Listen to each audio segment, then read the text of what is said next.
I have a video where I was like, let's do a video where we only flowered with PK booster. So we're not giving any other nutrients, anything like that. And we just did flower. We still grew them in ocean forest, so they're still in soil. And then the entire time, all they've gotten is PK booster and CalMag or PK booster and Mag Sulfur, depending on what week of flower they're in.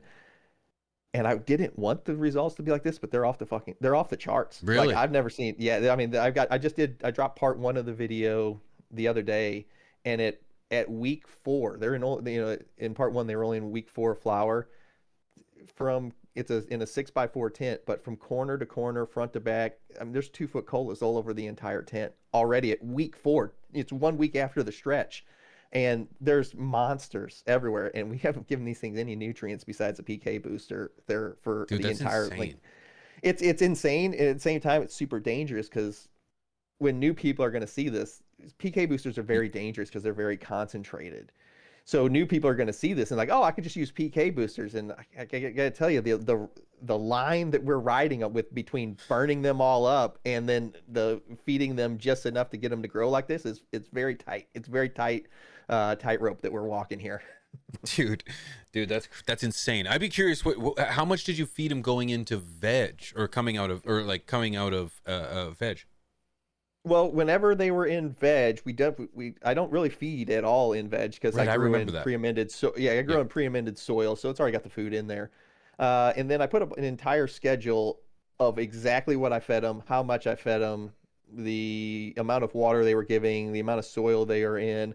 So in that last video I put up, I did the entire, like, this is exactly what I did. This is the exact the amount of light I've been running. We even got into when I was giving mycorrhiza and not to slow down the amount of food that they were able to uptake with the PK boosters. When I'd see them getting close to start burning, we actually started restricting the mycorrhiza just because mycorrhiza and the roots work symbiotically together. And if you put more in there, they'll actually uptake more of it. So we started restricting it with giving them less mycorrhiza. Interesting. That's very Yeah. interesting. Well, at least to hear you're pushing the limits with that, dude. And I didn't even know that I didn't even know that you could like utilize because I do know that mycorrhizae does work hand in hand. It works very well. It's Yeah. very beneficial It's not to like it's a root huge systems and amount. uptake.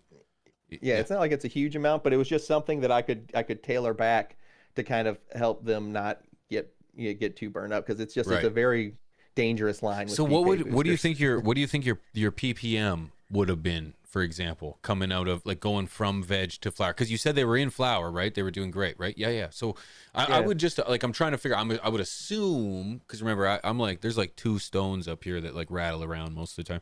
So I'm Yeah. it's like I would assume that maybe they were using some of the residual, some of that early nitrogen, some of that early Oh, CalMag. they definitely work because whenever we go into flower, we always transplant into fresh soil. So they go from Happy Frog when they're in veg, and then the day before I transplanted into flower, they went from 5 gallons to 7 gallons into ocean forest, and that ocean forest was sitting. I blended 3 bags together, and it was the runoff ppm was like a 2800. So they went in with a fresh 2800 ppm mix of soil, but then I started feeding them the PK booster in week one with that fresh soil. So it was That's cool. and I just took the week 7 pictures yesterday for the part two of the video, and I mean, they're monstrosities. I They're love it. like Good. they are so heavy. Like the entire colas have just, I mean, everything's like this big around and starting just pulling over from the weight of the cola. I'm like, I I had a really big like personal problem. I was like, I don't think I should put this information out. I was like, this is gonna lead to a lot of burnt gardens. If you're a new grower, you shouldn't be messing with PK boosters just because you're gonna Sure. burn your stuff up if you use too much of it. Yeah, yeah, sure. It's a good caveat, and as long as you're being transparent in regards to, hey, Yeah. this is an experiment. I'm pushing the Hmm. limits of reality here, Yeah. and I'm trying to find out Uh, what's good, what's not. Yeah, I put on a really big warning on the front of the first part one of the video. I'm like, listen, I was like, if you're new, don't try this. I was like, I know you're going to, but Yeah, please don't. of course. Yeah, that's I all was like, right. Yeah, that's all right. There's people that there's also writing on side little packets when you buy a piece of stereo equipment that says, "Do not eat this," but yeah, there's exactly. people eating it anyway. So Oh, you can't save them all.